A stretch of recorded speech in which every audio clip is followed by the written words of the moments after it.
Your true wealth is your time and freedom. Money is just a tool for trading your time. It's a container to store your economic energy until you're ready to deploy it. But the whole world has been turned away from real money and has been fooled into using currency. A deceitful impostor that is silently stealing your two most valuable assets, your time and your freedom. Welcome to the rabbit hole.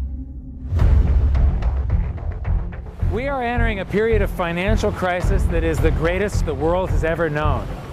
The wealth transfer that will take place during this decade is the greatest wealth transfer in history. Wealth is never destroyed, it is merely transferred, and that means that on the opposite side of every crisis there is an opportunity. I believe that the best investment that you can make in your lifetime is your own education. Education on the history of money, education on finance, education on how the global economy works, education on how all of these guys, the central bankers, the stock market, how they can cheat you, how they can scam you. If you learn what is going on and how the financial world works, you can put yourself on the correct side of this wealth transfer. Winston Churchill once said that the further you look into the past, the further that you can see into the future. This program is all about creating your own crystal ball, being able to gaze into the future, being able to change this crisis, the greatest crisis in the history of mankind, into your great opportunity.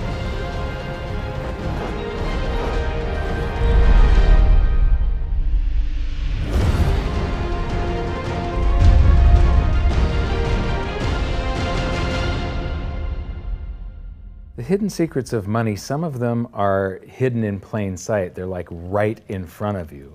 The way the monetary system works is something that isn't actually hidden away from all of us. It's out in the open, but it's complex and people just they can't see how it works.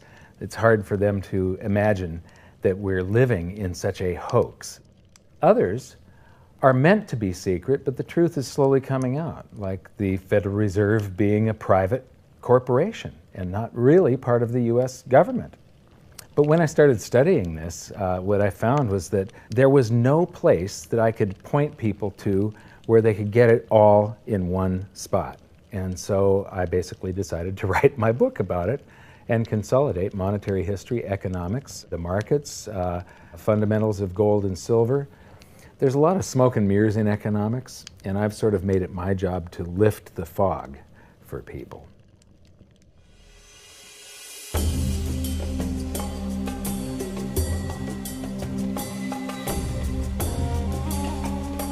Welcome to Egypt.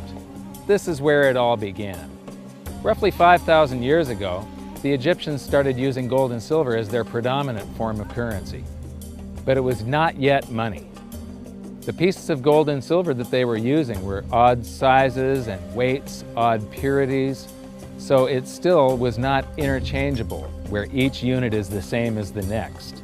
This meant that nothing really had a price yet. You couldn't put a price of so many coins on something because they didn't have coins yet. Trade was still difficult. It was still a guessing game when it came to the exchange of values. One of the reasons that we are in the financial mess that we are today globally is that people do not understand the difference between currency and money. Currency is a medium of exchange, a unit of account. It is portable, durable, divisible, and something called fungible. Fungible means that each unit is the same as the next unit. A dollar in my pocket buys the same amount as a dollar in your pocket. Money is all of those things plus a store of value over a long period of time. Even financial planners, bankers, your accountant, they don't understand the difference between currency and money.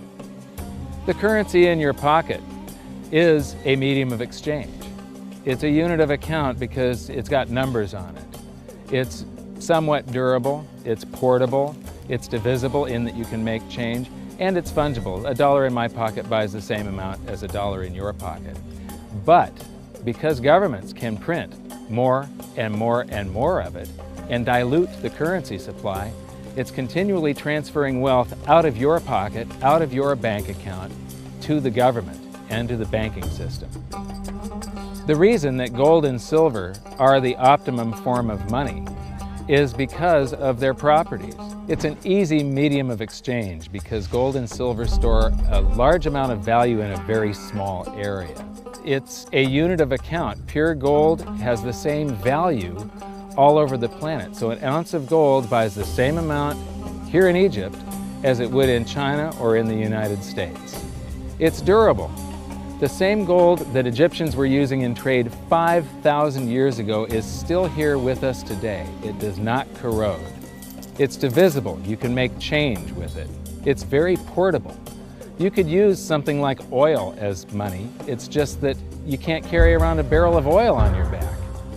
It's fungible. Pure gold is the same wherever it is on Earth. Pure silver is the same wherever it is on Earth. It's limited in quantity. That's the reason that it maintains its purchasing power. Governments cannot print it. Over the last 5,000 years, only gold and silver have maintained their purchasing power. There have been thousands upon thousands of fiat currencies, currencies that are unbacked by gold or silver, and they have all gone to zero. It's a 100% failure rate. In the past several years, I've spoken in many countries about the crisis that's coming, and a lot of people think that they're going to be okay in their country, that it's only going to happen to the United States or maybe the United States in Europe. But what they don't realize is that this is a global phenomenon. I got to show you something here. This is base currency in the United States. This is the number of paper dollars that exist, basically. It took 200 years to go from no dollars in existence to 825 billion. And then we had the bailouts, and then we had QE1, quantitative easing 1, then QE2, and then we had QE3, and then QE4, and then soon we're going to have QE57 and QE382. And it isn't just here. This is what the Canadian currency supply looks like. This is Australia, South Africa, Russia. Now, this starts out in just the year 2001, and this is like 18 times more currency in existence in a little over a decade.